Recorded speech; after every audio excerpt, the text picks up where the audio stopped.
নমস্কার, আমি তন্ত্রসাধক শ্রীগোরা।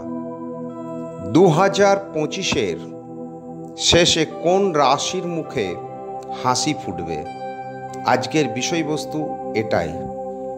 2025-এর শেষে এই রাশিটির দ্বিতীয় শনি এবং রাশিতে রাহু অবস্থান করবেন এবং দেবগুরু বৃহস্পতি অতীব বলশালী হয়ে পঞ্চমে অবস্থান করবেন।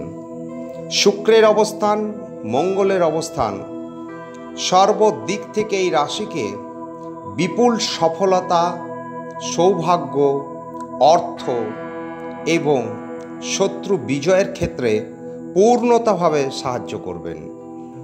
এই রাশিটি অন্য কোনো রাশি নয়, এই রাশিটি হলো গ্রহরাজের অত্যন্ত প্রিয় রাশি কুম্ভ রাশি।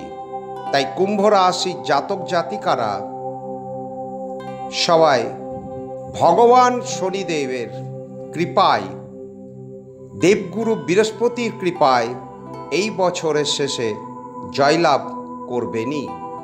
ভগবান মহাকাল ভৈরব হনুমানজির কৃপায় আপনার জীবন আনন্দপূর্ণ হয়ে উঠুক এই প্রার্থনায় রইল।